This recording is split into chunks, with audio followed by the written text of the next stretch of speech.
Hello guys, welcome to our probably the last class for the clinical corner from orthopedics. So we have done enough number of clinical cases till now. So we have completed each joint individually. But today's class we are going to learn about the deceased bone. So this bone might occur in the middle of the bone, because till now we have involved most of ourselves into joints. So we have learned the examination of each individual joint specifically. So now we are going to learn about those important things which might come up in the exam as well. So one such example of a deceased bone which they can ask you is your case of a chronic osteomyelitis. So this is very, very important, the case of a chronic osteomyelitis, and they frequently they keep asking, and they can put any swelling around the bone. So most probably it could be a tumor. So as you know, tumor can be of two types. There could be a benign type of tumor or a malignant type of tumor, right? So these two, usually today's class will revolve around these two, that is examining a case of chronic osteomyelitis or examining a tumor case. These two again can be an important cases in your, usually the orthopedics is short cases, no? So there could be a short cases in the viva, right? So let's not waste the time and get into the class. So all the technicalities clear, audible, visible? Can somebody confirm?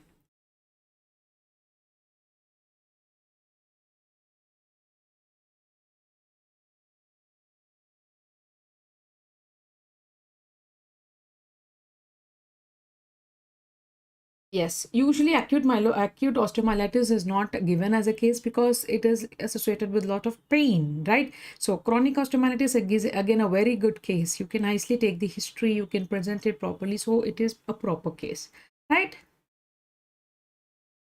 So today we are going to deal mostly about the infections and the tumor part, right?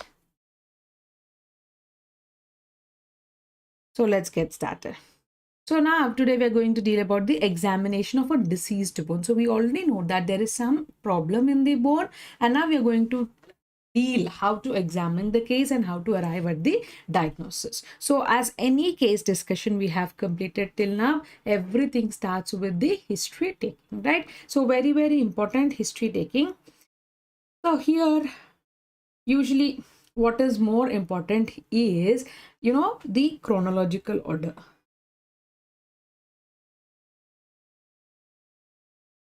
So as we are dealing with, I have said, cold cases such as your chronic osteomyelitis and the tumors, so the case history has to be very detailed, right? So it has equal importance to both your history taking and the examination part, right? So your history taking here should always start with the age. So here age plays a very, very important role, because based upon the age you can diagnose certain diseases. So for example, when it comes to osteomyelitis itself, so osteomyelitis is nothing but an infection of the bone, right? Infection of the bone on the marrow. So usually we have two types of osteomyelitis. One is acute and chronic. Can you tell one more type which is there?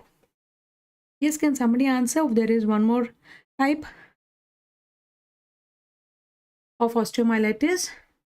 Yes, it is the subacute. The third one, the third entity is the subacute. Not going into the theory part, what is the difference of acute and chronic? You all know it is less than 2 weeks, more than 2 weeks, right? And subacute is when the host immunity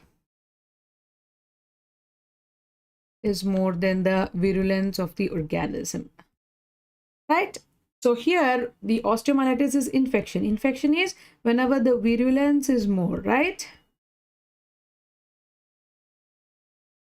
So whenever the virulence is more than your immunity, then the bacteria wins in that war, and then will result in infection. But subacute is a separate entity where the host immunity somehow is little higher than the virulence, so it is able to put the infection at one place. So there are examples of it, such as example is your Brodie's abscess, Gary's or sclerosing osteomyelitis. So these are all the examples of subacute osteomyelitis. osteomyelitis. Okay, and then why I'm actually talking about this is depending upon the age. So usually what is the age group where we see osteomyelitis? It is usually the age of 10 to 15 years, and sometimes it could be less than 10 years, right? So whenever it is less than 10 years, what usually we see is the septic arthritis.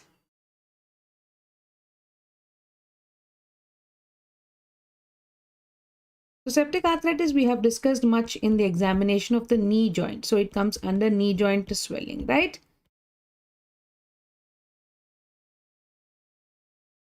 So usually 10 to 15 years is where you see the osteomyelitis cases, right? So somewhere about, patient comes with an age of 12 years, 13 years, you see most of the cases of the osteomyelitis. And coming to the chronic osteomyelitis, so this is mostly in the case of your acute osteomyelitis. So when it comes to chronic osteomyelitis, the chronic osteomyelitis can be at any age.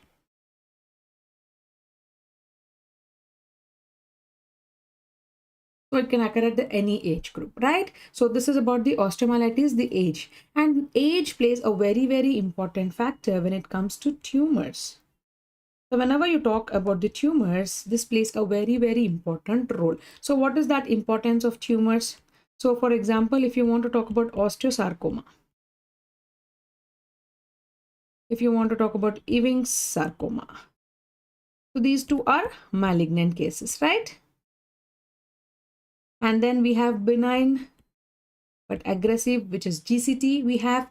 And then now, for example, we have exostosis, which is benign, right? So osteosarcoma we usually see in second decade, that is 10 to 20 years of age. Ewing's again we see in 10 to 20 years of age, right? And sometimes even less than 10 years also, sometimes you can see Ewing's, right? GCT is only after 18 years, right? It is closure of the epiphysis, to be more precise, right? It is only after the closure of the physis where you see GCT. And exostosis is again after 20 to 30 years of age.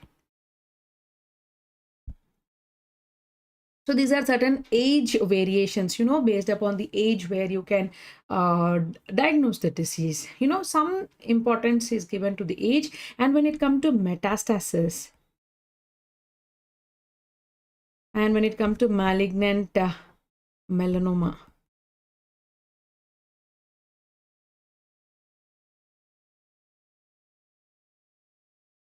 right?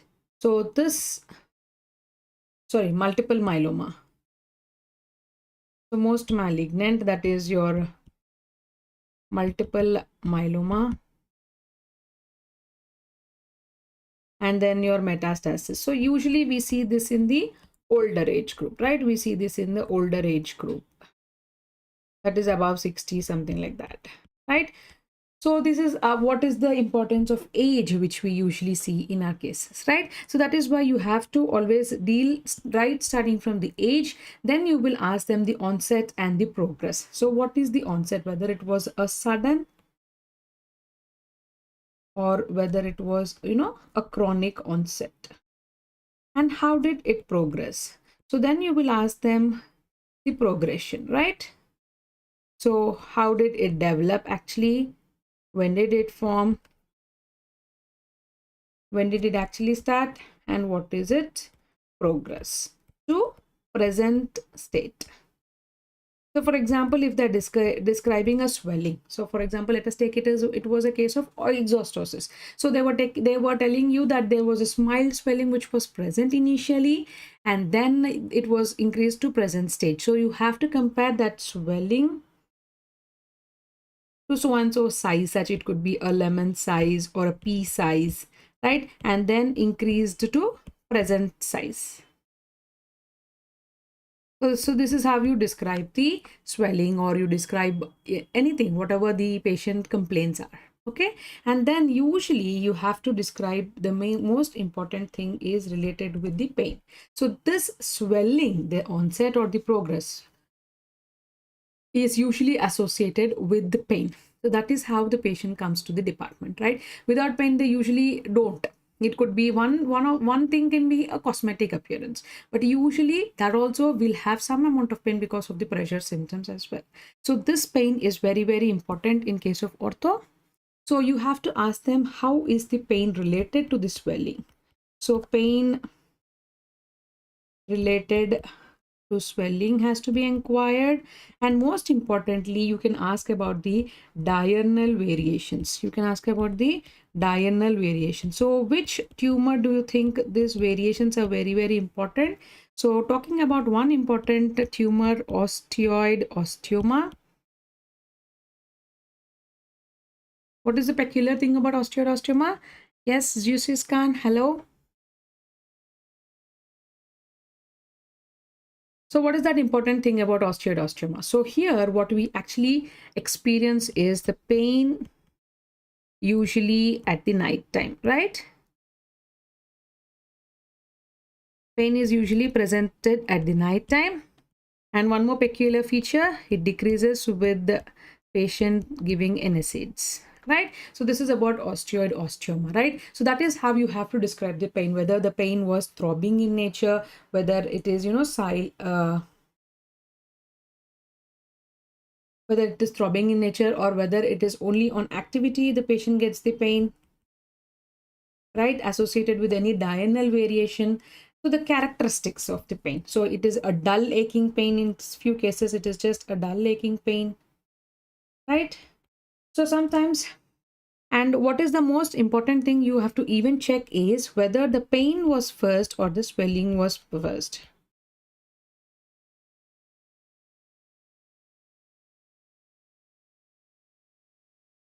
So this is again one important aspect where you can diagnose, right? So whether the pain was first or the swelling was first. So swelling was first, the pain could be because of the pressure symptoms which have been acted on it, right? So the pressure symptoms can be one of the cause for increase in the pain for that swelling, right? If the pain was first, there could be some problem, and then there would be a rise of the swelling, for example, in osteomyelitis. So first there will be pain, and then in case of acute, so first,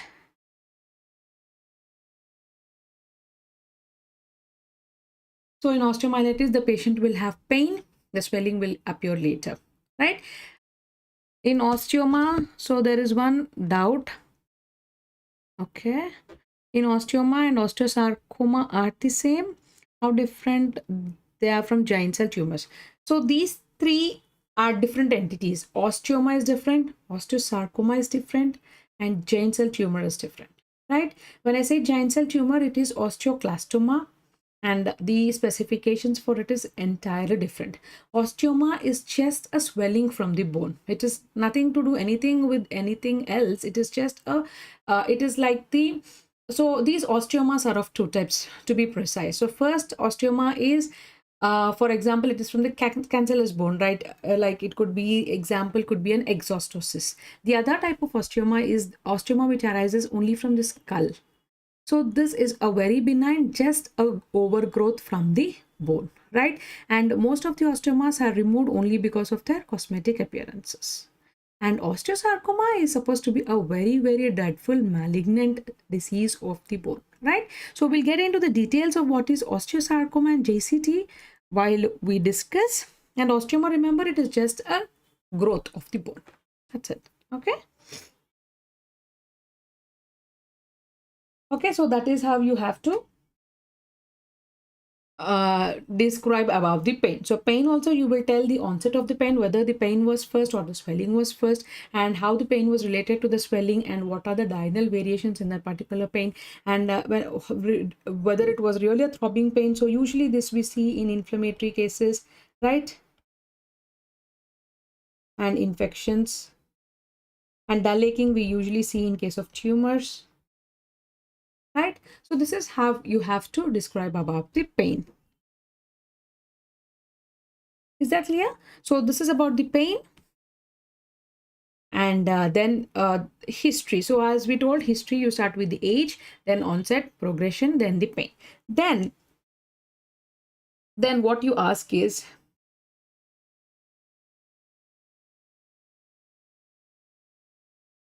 duration. So whether the swelling and the pain. So both of them you will ask the duration, what are the symptoms which they have been lasting. So for example, if the duration is very short, you can think it's acute, and if it is a very brief history, I mean like history is from there from a longer time, then you will think it could be a chronic osteomyelitis. Then you have to inquire, if it is a osteomyelitis, then you have to inquire about the sinuses. So there are any openings. What is a sinus?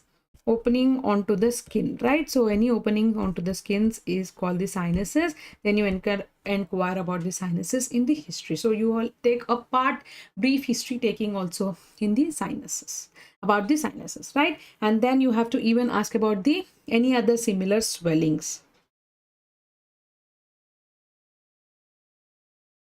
Any other similar swellings are associated. So for example, if you take exostosis, right, these could be multiple, right, multiple swellings.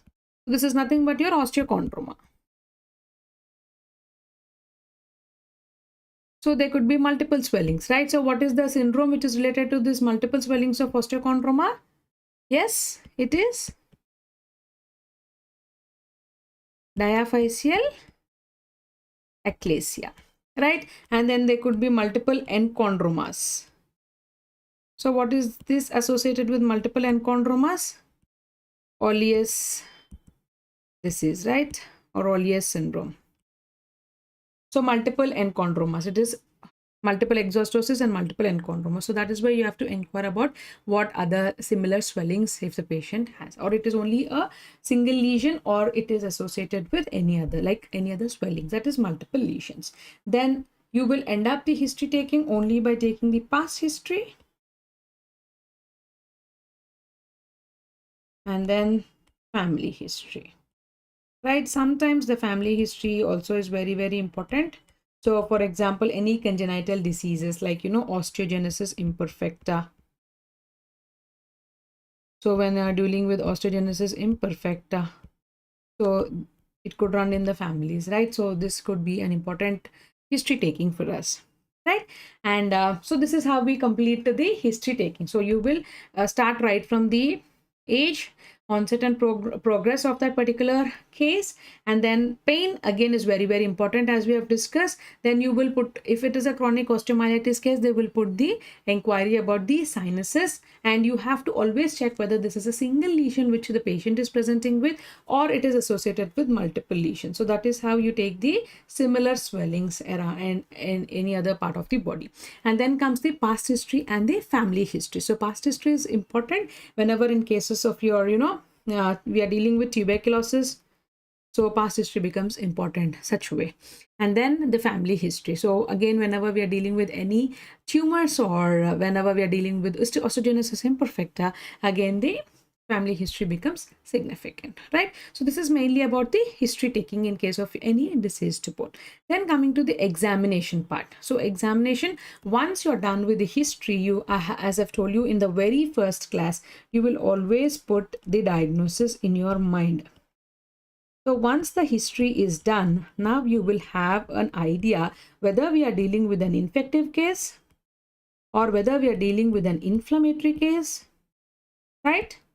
Or whether we are dealing with the trauma, or we dealing with tumor, or degenerative, or probably congenital. So these are the entities which you have to always put in mind. So these are the mostly all the orthopedic cases come under this criteria, whether infective, inflammatory, whether it is related to trauma, tumor, degenerative or congenital. But today's class we are dedicating whether this is infection or tumor mostly, because whatever is inflammatory, trauma, degenerative, we have dealt with them in the previous classes in terms of, examination of the joints. So for example, if it was, OA or RA in the knee, we have dealt with the examination of the knee like that. So this is probably, this infection and tumor usually, they don't present near the joint, they present somewhere in between the joints. So that is why come up with this class, the diseased bone itself, not the joint. Okay. So once you have put this criteria in your brain, so now you're clear whether we are dealing with infection or a tumor case. Now you start this way. Now this could be two also. It is not probably that you come arrive at a single diagnosis like this is an infective case. It is not like that. But you have to have this analysis in the brain. So this could be an infective case or it could be a tumor case also. So then you will do the proper examination, and then now you will decide at the end of the examination whether it is infective or whether it is a tumor. Okay, now let's go to the examination part. So examination always starts with exposure. So now you will always expose the part, exposure of the part, whatever the patient has complained, and always remember you have to examine one joint above and one joint below, right? Always remember the examination will never end without examining the joints. Even if you're examining the thigh part, you have to examine hip and the knee, then only your examination is completed. So for example, this is the case. So let us see, this is the example of the swelling which he's presenting. It is almost around the knee joint, right? So this, you can say this is the distal thigh and this is your knee joint, right? So distal thigh we are examining. So you will tell there is a swelling in the distal thigh, right? Now what you do, so you know very well how to examine a swelling, right? So you have been very well versed in the general surgery case taking, that what are the criteria to examine the swelling. So in the inspection, what you will write, you will write the site of the swelling, the shape of the swelling, right? So mainly is the site. So you will start first with the site, then the shape of the swelling, right? Then you will always comment on the skin over the swelling. So skin is very, very important, because for example, we are dealing with osteosarcoma. Then you can see some dilated veins over the swelling because of increase of blood, right? Increase of the what? Increase of the vascular supply to the tumor. So you can see there is some dilated veins over that swelling. So now we will describe the swelling is in the distal femur or the distal part of the thigh, or approximately some centimeters, or you can say it is a periarticular swelling also. And now you say the shape of the swelling, it is a diffuse swelling or a localized swelling, and you will tell the how many swellings are there. It's a single swelling or a multiple swellings which you can see, right? And that is how you describe it. And then you will describe the margins, right? You will describe the margins of the swelling. So whether it is you can either see it as a localized swelling or it is a diffuse swelling where you cannot mark the margins of it. So that is how you describe the swelling of that particular area. Then not to forget that always the skin over the swelling is very, very important. And one more important thing here is the how the swelling has arisen. So what is it from the bone or from any soft tissue? Right, that is very, very important. So in inspection, usually we can't palpate it. So but you have to put it in the mind whether this swelling appears to be cystic or whether it is appearing to be arising from inside of the layer, such as it could be from the muscle or a bone. So that is how you will comment, right? So this is very, very important to understand what is the level of that arrival of that swelling. So from where it is actually arising, right? So from where it is actually arising, it is whether from the the muscle or the fascia or the bone. So usually the swellings are deeper and they are fixed to the bone, so these are not mobile. So you will describe the mobility only in the palpation, not in the inspection, right? And then the pressure effects. So you will actually look for the what are the other pressure effects which the swelling is causing. So for example, it can lead to edema. So because of that big swelling, it can actually have edema in the feet, or I've said the skin over the swelling can have dilated veins. So those all pressure effects you have to document. So what is that actually the swelling doing to the bone, right? And then I've told you one joint above, one joint below. So usually in this particular, you will examine the knee joint also. So now you have to think whether the swelling has arisen from the knee joint or the swelling is going towards the knee joint, right? So for that, again, you have to palpate. So now at the inspectory finding, just approximately you will come to know whether the swelling is present from the knee joint or it is coming towards the knee joint, right? So for that, you will examine the knee joint, right? And then always you have to comment upon the muscle wasting. So whenever there is any lesion, whatever it could be, it could just be a small wound which is present, or ulcer which is present, or a swelling itself which is present. You have to always look for the muscle wasting. You have to document the particular muscles if it is wasted, and this is always in comparison to opposite limb, right? And then in some cases you can even see on inspection whether there is any deformity of the bone. So for example, if you take the TB synovitis, so the patient may come with TB synovitis, right? And there you will see fiber, and there you can see lengthening, right? In chronic osteomyelitis, if you see, in some cases of chronic osteomyelitis, what you can see is shortening. So this is how you have to do the examination. So examination starts from the describing the swelling. So you will describe the size, shape, single, margins, right? And then you skin over the swelling. So skin over the swelling can be anything, like it could be dilated veins, or you can comment on any wounds which is present, or ulcers, or simply the scars, right? And then the sinuses, or this sinuses, again you have to describe about the discharges. So if the sinus is discharging anything, and in case of chronic OM, what is the peculiar discharge you see? What is the discharge we see in chronic osteomyelitis? Yes, now it's time to answer.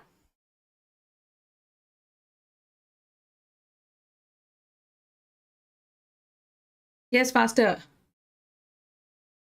What discharge we see in chronic osteomyelitis? Very, very peculiar.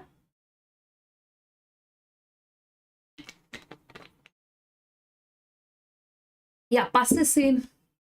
Along with pus, you see there is a discharge of the bony spicules, right? So white bony spicules. This is a very, very characteristic feature of your chronic osteomyelitis. So diagnosis of the osteomyelitis is made just by looking at the discharge of these bony spicules, right? So these bony spicules are very white in color. These are the dead bones which are described, which are coming out of the sinus. So this is the second example which I want to tell you. So usually on this file, on the inspection, what we see is either we see a sinus or we see a swelling in case, right? So this is the sinus, what I was talking about. So this is the sinus. So this sinus is an, yeah, it could be a sequestrum. It could be a sequestrum, that is the bony spicules. So here you see a sinus. So now you have to describe this sinus on the examination. So how do you describe? You will put up that there is a sinus which is seen on the medial aspect or the lateral aspect. You have to always tell the measurement, like it is some 2 to 3 centimeters from the knee joint, or 2 to 3 centimeters from the hip joint, like that. So you're telling exact location of that particular sinus. So you will tell the site of the sinus, then you will tell the size of the sinus, right? Sometimes it could be a little larger or a little smaller. So, and then what is more important is the discharge from the sinus. So on inspection, if you see there is some discharge such as pus or bony spicules on the inspection, so it is very, very peculiar and very, very specific for chronic osteomyelitis. Yes, is that clear? So very two important things in case of the inspection. Then comes to the palpation. So palpation, as we already, this is just to confirm the inspectory findings, right? So always you start the line. So confirming the inspectory findings, right, under palpation. So what is that palpation? First thing you do, you always touch the part, right? So you touch the part and then you will decide whether it is warm or cold. So why it is important for us? Again, warm is seen in case of your infection. So when are you dealing with the infections? So you see that there is a warm touch is present. So that is always palpation. You should start with the temperature. Then comes your very, very important finding, tenderness. Then comes the tenderness. So whether this is bony tenderness, what I'm talking about. So this is a deep bony tenderness. And once you know that you are examining the swelling, now you palpate the swelling properly around with complete set of the swelling. Then you try to tell the location precisely, and then the size, shape, surface, edge, consistency, and pulsations. So this is all you have to describe about this swelling, right? So now, for example, we're taking the swelling which we have seen. So you will write that it is from the distal femur, because now you have palpated it clearly. Now you know it is not from the knee joint, right? So you will see that there is more swelling onto the thigh rather than the knee joint, right? Then you will tell the size, then the shape. So it is a globular, it is a diffuse swelling, right? Diffuse swelling, right? And the surface is almost clear. And consistency, now pulsations. And now you know that it is from the bone, right? So now you palpate it properly, and now you see that this is not mobile, right? It is not mobile, it is full, not fluid filled or something like that. So bony lesions are always fixed lesions. There are fixed lesions. Even on the muscle contractions, muscle relaxations, whatever you do, it is a fixed lesions. So very, very characteristic bone lesions are, these are the fixed lesions, right? And then you will, when you will feel that there is no fluid is present, and they are arising from very deep, right? So now we will talk about completely about the bone. So its consistency is very, very hard, right? And sometimes if you can see the pulsations over it, then you have to think over, like, okay.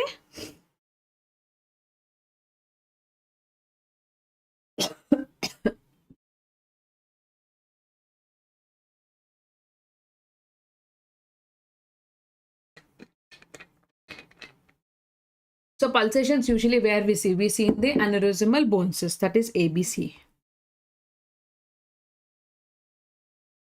So sometimes in case of your ABC, we can see the pulsations, right? So this is how you describe the swelling or the sinus. Sinus also the same thing. You have to tell whether, you know, it is the exactly where it is present, you know, the location, the size of that, the edges of it, and the what is the discharging. Now you actually palpate it properly. Then if you want, you can press over that particular bone, and now you can see the discharge properly, right? And then when you complete your swelling, then you can see the bony irregularities. So you can palpate the entire bone here.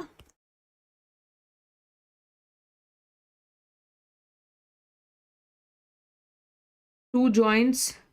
So one joint above, one joint below, you will palpate, right? So this is how you will palpate, and you will document if there are any bony irregularities which are present around the bone, right? And now next important thing is pathological fracture. So what do you think is a pathological fracture? Yes. What is a pathological fracture?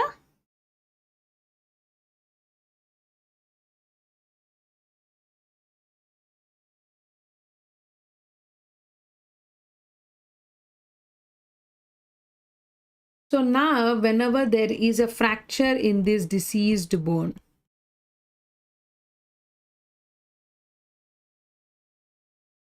so that is a pathological fracture. So you have to, yes, whenever there is a diseased bone fracture is there, then it is called pathological fracture.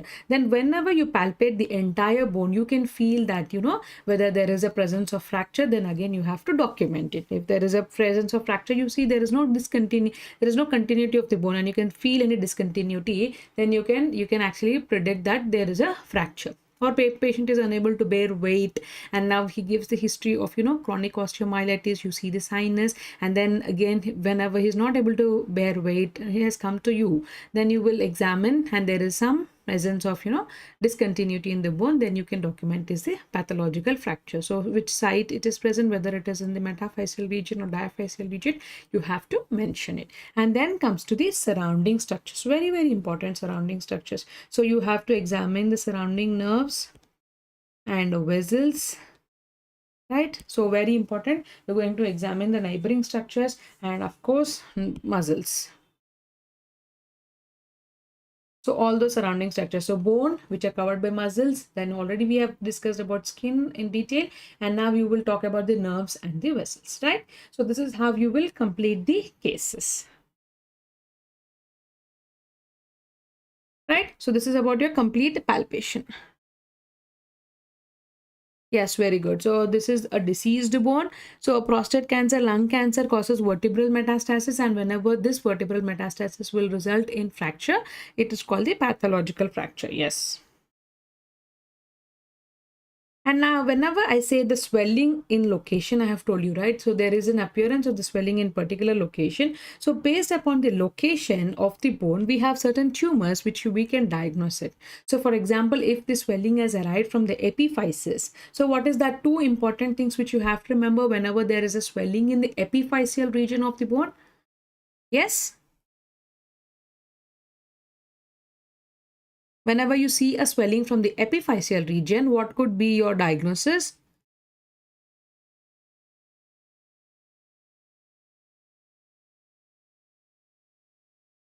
So the first one would be your GCT, right? So giant cell tumor or the osteoclastoma.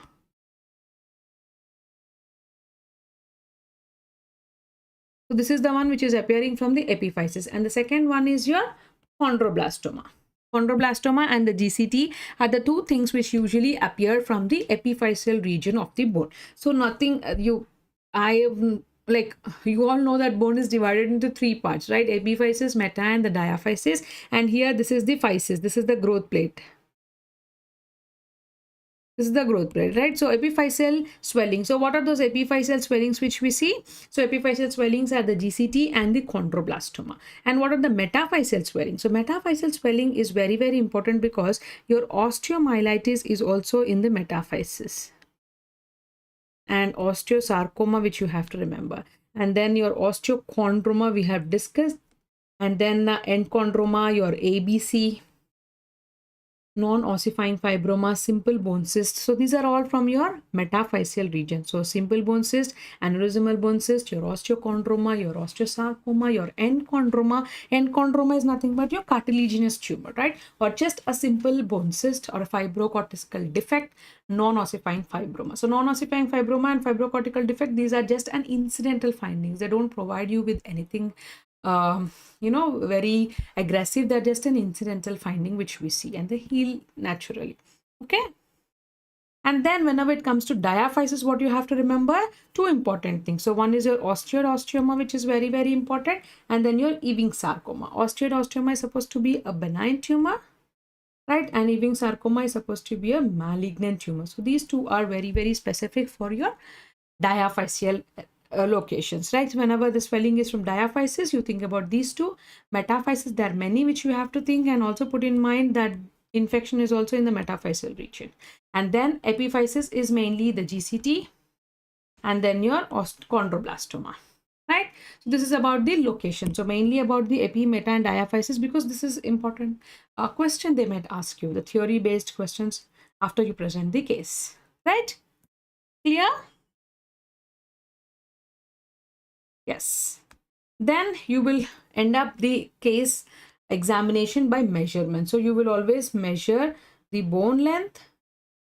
So as we have discussed, there could be some lengthening, some shortening, mostly in the chronic cases. In case of chronic osteomyelitis, you see that there is a shortening of the bone as I've mentioned. So this is chronic cases, you have to examine the bone length. So whether it is lengthened or short, you will see.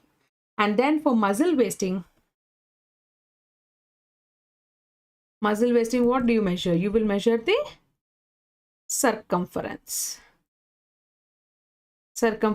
of that limb you measure, right? So circumference of the limb you measure for muscle wasting. So these are the things which we write in the measurement. So one is the bone length and then use your muscle wasting. So bone length, you know how to measure each bone, right? We have discussed in detail in the examination, right? In examination of each joint, right?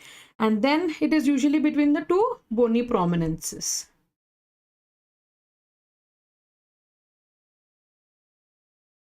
This between the two bony prominences, we will measure the bone length. And then muscle wasting is you will take the highest circumference of the limb. And then, as I have mentioned earlier also, always you have to comment upon your neighboring joints. So one joint above you're going to examine. And what do you examine in this joint? So here what you examine is you will feel for the movements, right? Any tenderness in that particular joint, right? So movements, tenderness, effusions, right? And similarly, one joint below.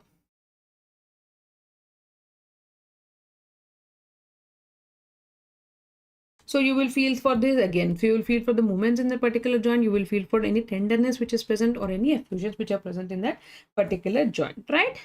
And then most important thing in case of infections and tumors is examination of the lymph nodes, right? So whenever you're examining a diseased bone which is already compromised, you have to always examine for the existing lymph nodes. So you will examine for the lymph nodes such as inguinal lymph nodes or deep popliteal nodes if it is a knee joint. So you will examine for such lymph nodes. So any swelling which is rubbery, you know, it could be tender, warm, right? So you have to examine for those lymph nodal swellings, right? And then you will, again, I have told you that nerves and the vessels, right? So here this whatever the the diseased part of the bone, right, it could be a malignancy or it could be infection, pus and all, it can travel along the nerves and the vessels. So whenever they do so, they might compromise and result in neuropathies, right? So for example, if you're dealing with a tumor along the neck of the fibula, so neck of the fibula, what is the important nerve which is present, which is turning around the neck of the fibula? Yes. So it is your CPN, right? Your common peroneal nerve. What does it do? It will result in what is called as foot drop. So this is the pressure effect. So this is the pressure effect. So you will examine the nervous system also. So you will, as a whatever you will, you have to actually look upon to whatever the important nerves which can be present there. So you're dealing with swelling around the proximal tibia. So epiphyseal swelling around the proximal tibia. Then you have to think about, you know, CPN. So then you have to examine for the nerves such as your foot drop can occur, right? So this is how the pressure symptoms can appear in the patient in case of your swellings, right?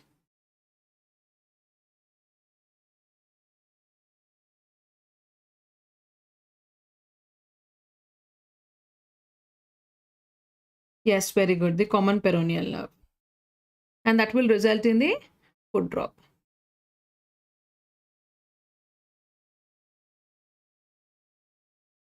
So that is the importance of the pressure effects, right? So that is the importance of the pressure effects. So this is actually the proforma. So now you will start with the inspection as we told you. So there is a swelling, and then you will always inspect the skin swelling, skin over the swelling, the pressure effects, again inspection in the neighboring joints, muscle wasting and shortening or lengthening of the bone you're going to comment. And then in palpation there is temperature, tenderness, again you will talk about the swelling, complete bone you have to palpate, so irregularities in that bone or presence of a fracture and surrounding structures, right? And then your measurements and then the neighboring joints in palpation again. So you're going to comment separately about measurements and the neighboring joints, and then not to forget about the specification of the lymph nodes. Even though there are no lymph node swellings, you have to complete the case by telling that there are no palpable lymph nodes, right? And then if there are any complications, so these pressure effects are nothing but a certain amount of complications which can the patient present with. So for example,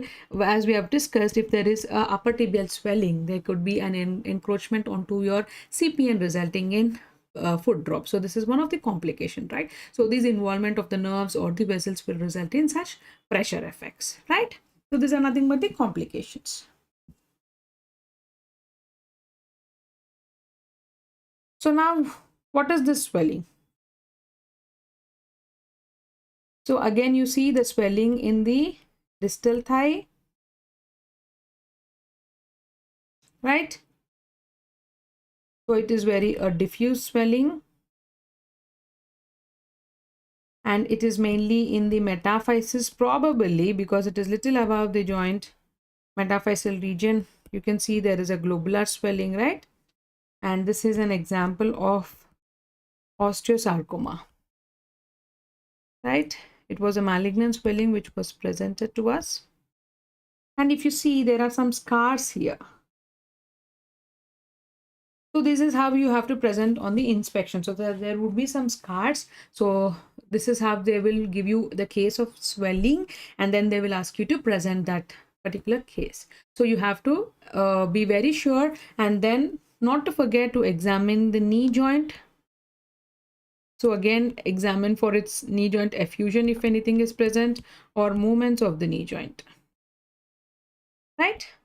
And now in the swelling, you're going to describe whether it was, it is a bony swelling which is, directly arising, it is fixed, not mobile. Again, you will comment on the consistency and all.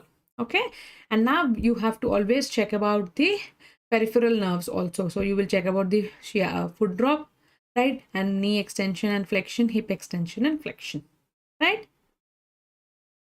So this is a swelling which they could give you in the exam. Right, and not to forget, once you're done with the case, you're going to tell the case as, so and so case.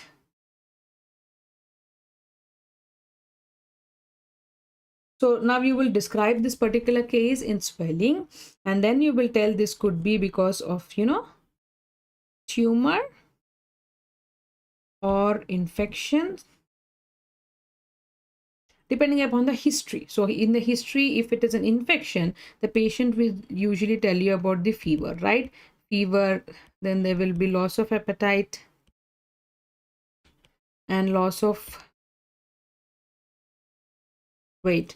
So these two can also be seen in case of tumor. So usually whenever you're dealing with infection or the tumor, you cannot come to a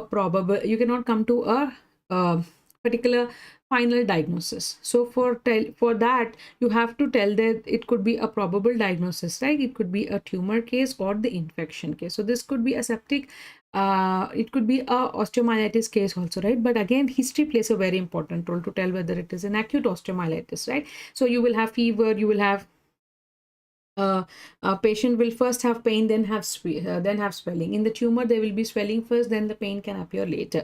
So depending upon that, you have to decide whether it is tumor and infection, and then you have to tell with or without complications. So usually what will happen in these cases is we cannot decide whether it is an infection or a tumor directly by the examination. Then the examiner will take you to the investigations. Then they will ask you how do you want to manage the case. So management of the case always start with investigations. So investigations, the first and foremost investigation is always the blood investigations which you want to talk about, right? So you have to talk about your CBP, ESR, CRP, right? So these are the blood investigations which are very, very important.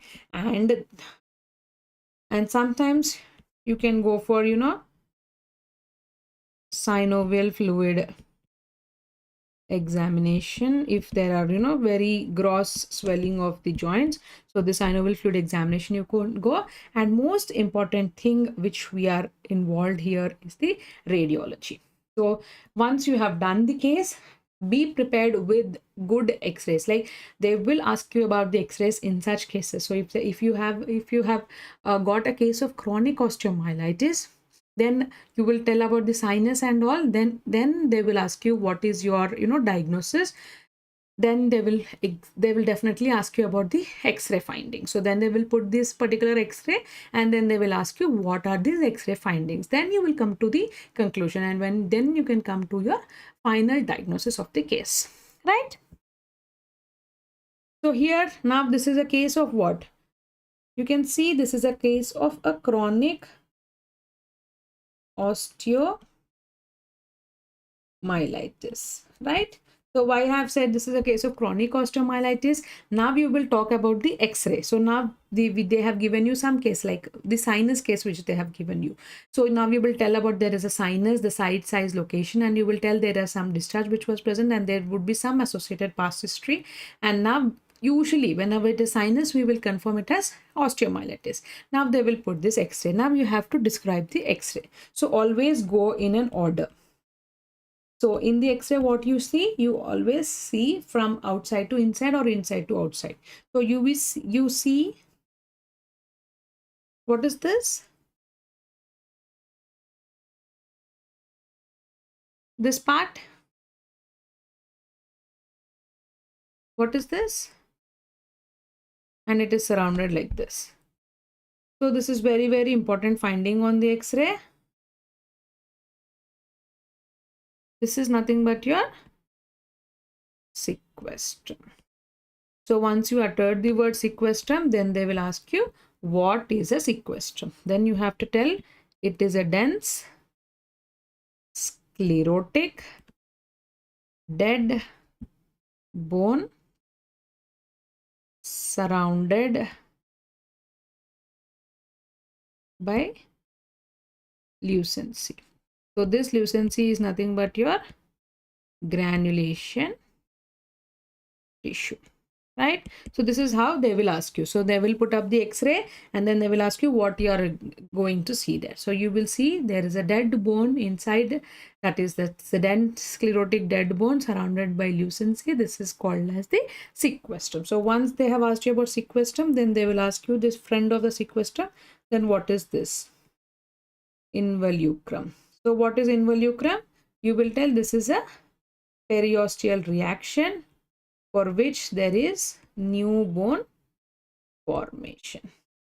After answering these two, then they will ask you what are the openings on the bone called as. So they are nothing but your cloaca. Cloaca is nothing but the opening on the bones. And opening on the skin is your sinus, right? So this is how they will ask you about your chronic osteomyelitis. So this is the reaction. This is all the reaction, right? Which is seen. Is that clear?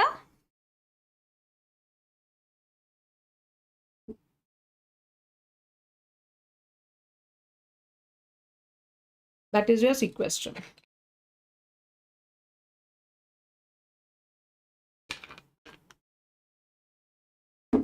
And even you can observe that these are the rare fractions on the bone, right? So that means the bone becomes irregular. So there is an irregular bone surrounding. So this can also be seen as the irregularity of the bone on palpation. So this is all the irregular bone which is seen. So this is the sequestrum. So that is the case of the chronic osteomyelitis. Now you can confirm it by this x-ray. That is your chronic osteomyelitis. Then what is this case? Then they will tell you, so this is not the x-ray of that particular swelling which we are talking about. So their knee swelling we have talked about, right? So that knee swelling, they have put up this x-ray. So what do you think is this x-ray is about? So this is nothing but your GCT or your osteoclastoma. So that swelling was around the knee joint, right? And this, yes, very good. This is the giant cell tumor or the osteoclastoma. So what you see that it is epiphyseal in origin. So what is epiphyseal in origin? That means it is encroaching onto the joint. You can see it is exactly encroaching onto the joint. So this area is called the epiphysis. So it is epiphyseal in location, right? And then you can see not crossing the joint. Physis is closed. So it is usually seen after 18 years, that is after epiphysis closure. And then you can see it is expansile. What do you mean by the word expansile? So now you take the length of the tumor, the breadth of the tumor. So you see this is exceeding the borders of the tumor. So this is the expansile. If the tumor is just inside like this, this is present inside, but now you see it is exceeding outside. So it is an expansile tumor and it is also eccentric. Eccentric, it is to one side, not in the center. It expansile and it is eccentric tumor. And now the most important finding is you can see it is a lytic lesion, right? It is lytic with septations and giving you an appearance of what? Soap bubble appearance. Right, so this is a giant cell tumor or the osteoclastoma. So these are all the features which you have to look for. It should be an epiphyseal in location, which it is just encroaching but will not cross the joint, and the physis is closed here. It is expansile, it is eccentric, and you see it is a lytic lesion with septations, right? So this is about the giant cell tumor. So once you see this x-ray, you will confirm the diagnosis that this is a giant cell tumor case, right? Next. So this x-ray, if they put, what is this? So you can see something which is,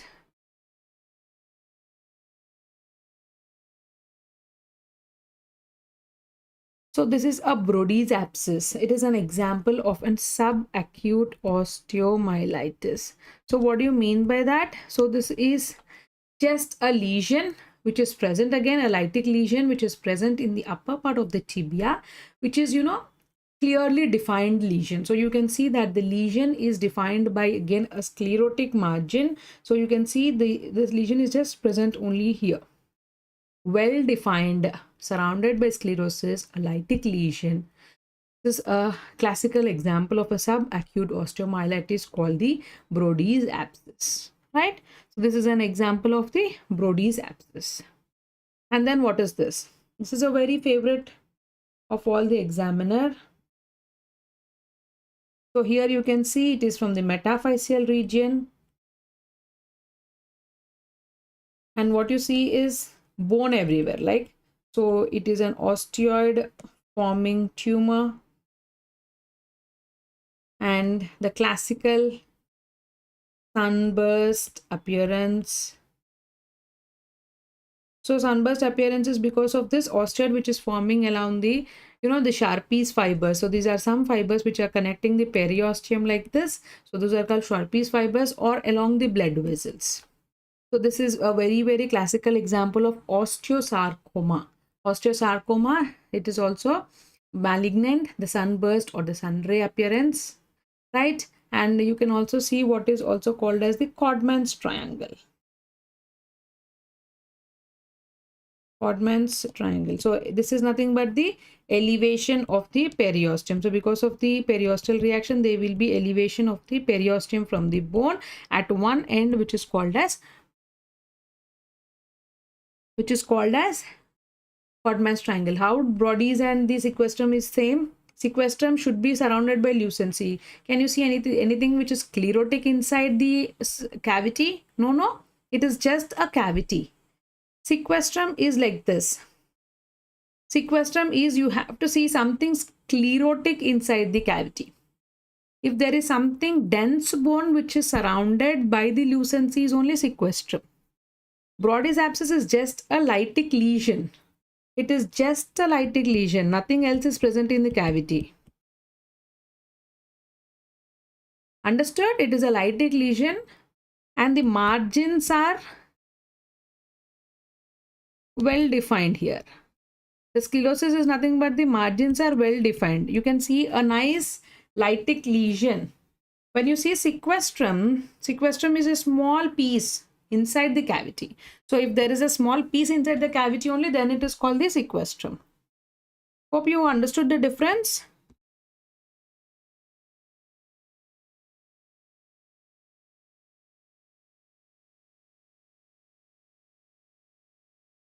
This cavity is empty here. So if there is some dense sclerotic bone inside, then only it is sequestrum, right? So this is sequestrum. So you have to see something which is dense and it should be surrounded by lucency, right? Here this is a lytic lesion which is well defined. That is why the sclerosis is there, right? So that is the Brody's abscess, and usually it is seen in tibia, that to upper end of the tibia. Okay, so that is your Brodie's abscess, and now this is your osteosarcoma. This is very classical finding. The sunburst appearance, the Codman's triangle, the osteoid, that is bone forming tumor. So osteosarcoma is a bone forming tumor. So on the x-ray you will see that bones. So that bones is seen in the form of your sunburst appearance, right? And then your Codman's triangle. Okay, so that is your osteosarcoma, right? And then what is this? So you can see a thin layer of periosteal reactions like this. So this is Ewing's sarcoma. So what is Ewing's sarcoma? So Ewing's sarcoma is usually seen in the group of 10 to 20 years again. And the periosteal reaction here, it is what? Onion peel appearance, right? It is onion peel appearance, right? And it is very much similar to infections. So very careful you have to be on diagnosing this, because here again you will see there is raised ESR, raised CRP in case of Ewing's sarcoma. Usually whenever you see there is an ESR CRP with fever, then you usually think it is infection. But this is a peculiar malignant tumor which is also presenting with fever, raised ESR and raised CRP, right? So you have to be very careful. You have to go for biopsy. And you will go for this X-ray. You see this lamellated periosteal reaction, right?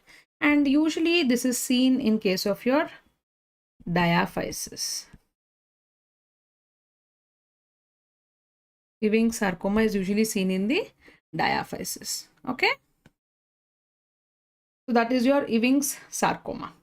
And finally, I have just brought this X-ray to tell you the difference of your pathological fracture. So some irregularity in the bone. So you can see that bone is not normal in that particular area. So this area, if you see, there is some lytic lesion which has been appeared there, and then you see there is a crack in the bone. So this is your classical example of the pathological fracture which can occur in the lesion. So you will see a bone lesion first, and then you will identify a fracture. So this is the pathological fracture. And what is the criteria which we use to fixation of these fractures? So whether this fracture has to be fixed or not, there is one criteria. What is that? It is Merrill's criteria. So when they want to talk about the pathological fracture, one question which they can ask you is, fixation of fracture is based upon which criteria? So there is a Merrill's criteria which is present, and they're based upon that you can decide whether to fix the fracture or not. Okay, so that is about your pathological fracture, right? And finally, for the pressure effects, I want to tell you. So what is this? This is foot drop in a patient, right? So this is the foot drop in a patient. So unable to dorsiflex. The patient is unable to dorsiflex. So why is it so? This is because there is some tumor which is involving your common peroneal nerve. So any tumor, periarticular tumors, have to be examined. The foot drop, the dorsiflexion of the foot has to be examined. So there is always an involvement of CPN which is very superficial, encasing around the neck of the fibula, and this can be encroached upon and will result in foot drop. So always remember the complications.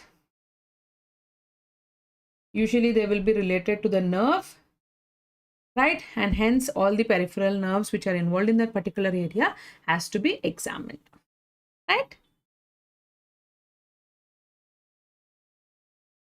So that is up for the diseased bone. So mostly I have told you that this is mainly we will deal with the osteomyelitis and the tumors part, and these are some of the x-rays which you have to remember regarding the this cases. Like if at all you're dealing with any tumors or the chronic osteomyelitis case, they will put up these x-rays for you, right?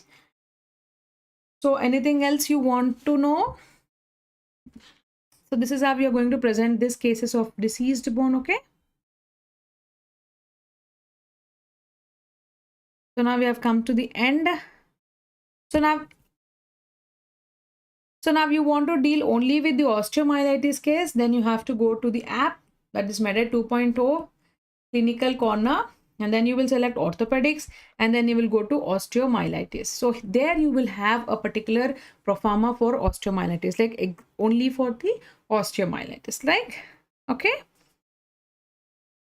So that's it for today.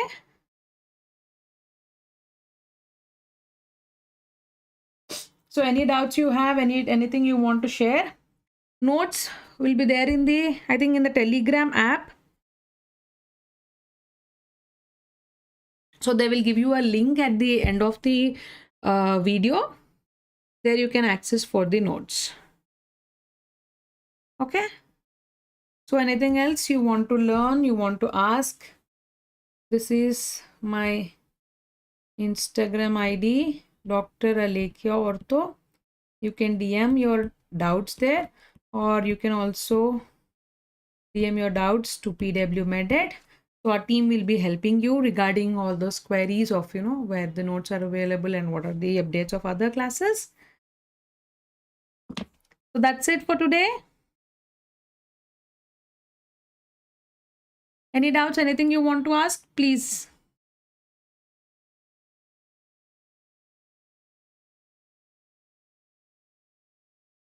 Thank you, Dr. Manish.